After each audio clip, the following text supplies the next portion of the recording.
Right, so continuing on, if I can speak freaking English, now that I've had a sleep, and it's the next morning, so we are going to look at Rumble in the Bronx. And the first thing I have to say is this set is a lie. On the back of this, it gives you the specifications, what you got here. And it says that Rumble in the Bronx is in widescreen. Bullshit. It's full frame. It's in full screen. You get the little box. I'm gonna change that though because I like this movie so much. I'm gonna buy the Blu-ray. So it fits the entire screens. Or at least a widescreen version of it. But yes. Jackie Chan, Rumble in the Bronx, tells the story of Kyung, who has come to America to visit his uncle, who is getting remarried. And or married, whatever. And he ends up having to defend his uncle's store from some thugs. That leads him to a organization led by White Tiger. So the first thing I need to mention this is that you're gonna notice it's dubbed. Everything in this film is dubbed over, even the American dialogue. So what they did is they had everyone speaking their native dialogue. You know, Jackie Chan was speaking in Cantonese. Everyone else was speaking in English. And then I think the guy who played his uncle was also speaking Cantonese. But then they overdubbed. And I was iffy at first because I knew that it was probably going to be overdubbed. It was going to be dubbed. But I was like, okay, so they had Jackie Chan dub his own voice. So why couldn't he just speak English in the movie? I don't know. I really don't know why they just couldn't have him speak English, but they have him overdub his own voice. I think this is one of the first films for him to do that, but he overdubbed his own voice here. And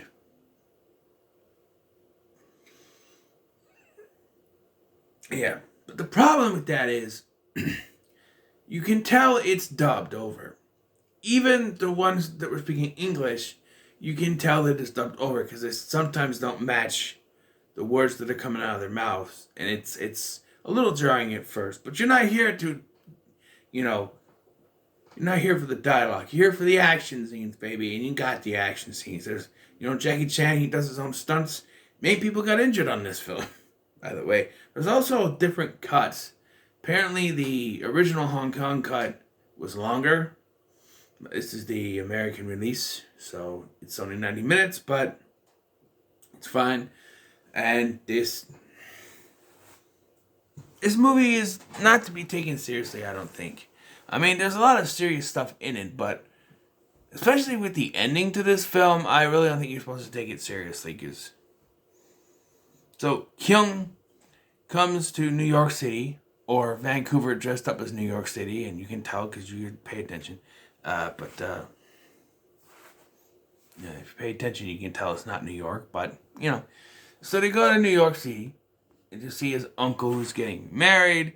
They do the gag where he sees an Asian woman and thinks that that's his uncle's new wife, but it turns out she's a black lady. And then his uncle and his wife get married and they go on a honeymoon. We never see them again. Kyung stays behind to help out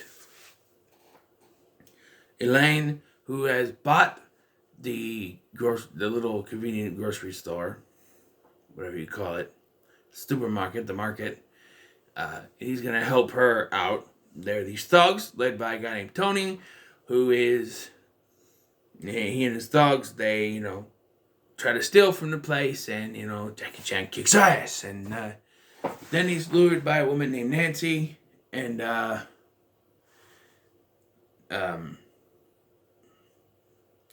a trap. But he also meets, I think his name is Danny, a wheelchair-bound little boy who he gives a Game Gear to, which has no game in it, but, same thing in 3 Ninjas, though. No game in it, but,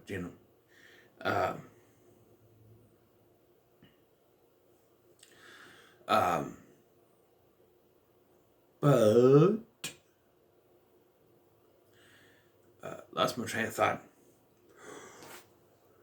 Excuse me so much.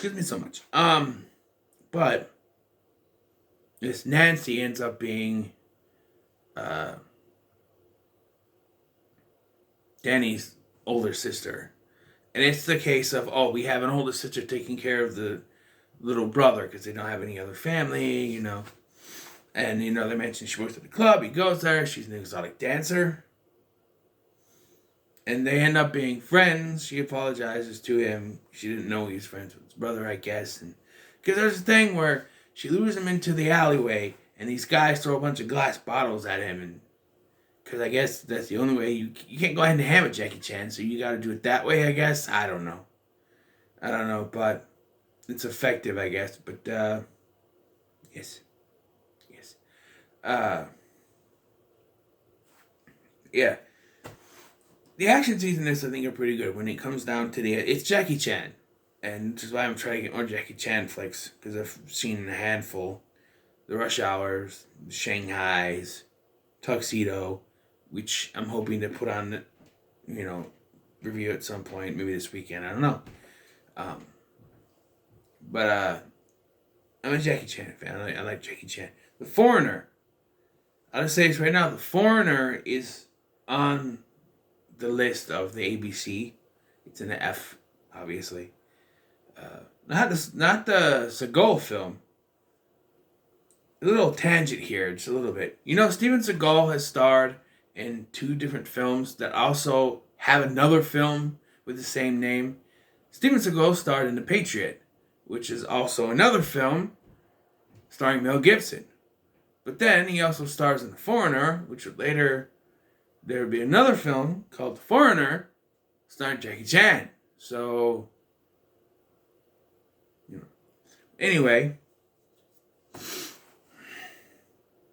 I'm assuming the Jackie Chan and the Mel Gibson versions are better, but we shall see.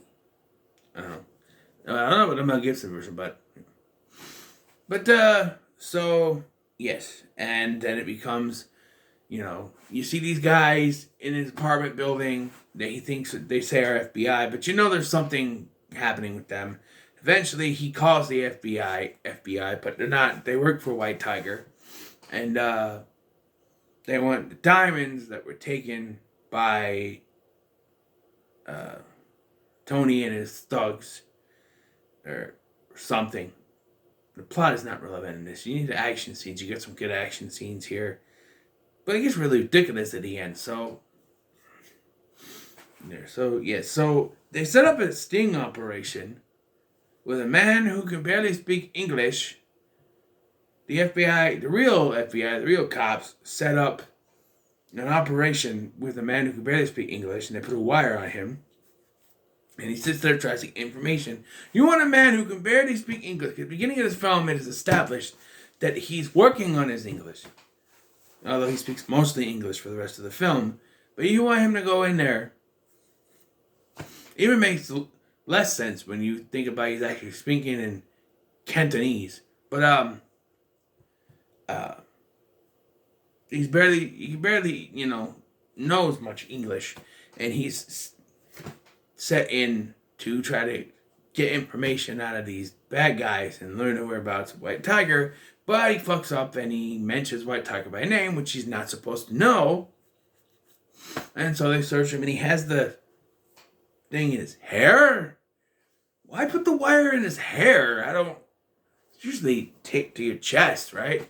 Maybe they thought it was too obvious, but they find it too quickly for it to be, clever or anything,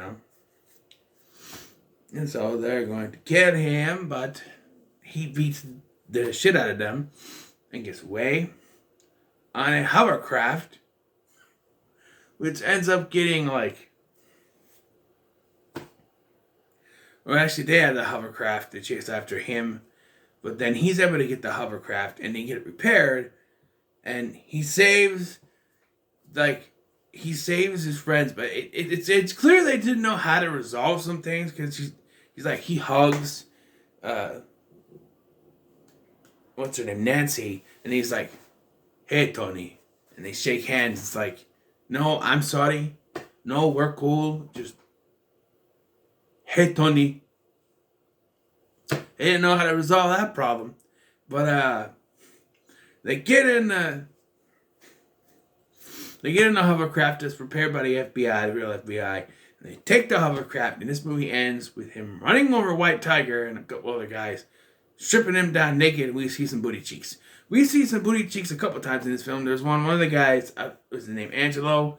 He pulls his pants and he goes, "Here, kiss my ass, kiss my tattoo, do it." I'm like, no, thank you. I'm fine. It's a nice tattoo though, but no, thank you. He's got like a heart with an arrow or something on his ass. What was that? Just the go-to? I'm surprised it didn't say mom or mother on it. Because wasn't that like a thing like Bart Simpson got one on his arm that said mom on it? I'll quit it. I'll quit it. I'll quit it. I'll quit it. I'll quit it. That's what it reminded me of. Man, I think he ends up taking this stick and just whacking him on the ass with it. And I thought I was funny. It's like, oh! Very Jackie Chan. Very fun. I gotta say, my favorite Jackie Chan film has always been Rush Hour. But this is pretty good. I think this is pretty good. I'm gonna start watch more Jackie Chan movies like Twin Dragons or The Accidental Spy. Is that one's on the list? I don't know. I know people will say Drunken Master, but maybe we'll see. Or Police Story, or Super Cop or something like that. We'll see. I only have so much monies, But yeah, I gotta say, Rumble in the Bronx was pretty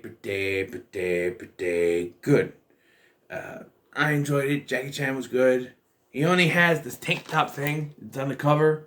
He only has it for like one scene in this film. It was pretty good. I didn't like it, but I think it was funny. Like the store, like the thugs go in and they be at the store and then they fix it, and then later it's trashed again and she fixes it. Elaine fixes it, and then like White Tiger's men just take like a truck or something and break it down again. It's like this store just can't catch a break. But yes, so next I'm going to do The Last Boy Scout next, and I have an idea. I mean, I got some Arnold movies I want to do, but I could do those tomorrow or something. Well, Arnold movie. What I want to do eventually, at some point this weekend, is do Total Recall and then the remake back to back. And, I don't know. Maybe. We'll see. But I have an idea to, circle back. So do The Last Boy Scout, and then circle back and do a Van Damme, a Stallone, a Statham, Seagal, and a Jackie Chan. Go back through, But, we'll see. But yeah, this was pretty good, so I do recommend it. I think this is one of Jackie Chan's better films. Oh, The Medallion. That was another one that I plan on getting. I know Colin Mockery has a short cameo in that film. But, so what are your thoughts on Rumble in the Bronx? Let me know in the comments below. Make sure to like, share, and subscribe. Thanks for watching. I'm Scotty, and I'll see you in the next one.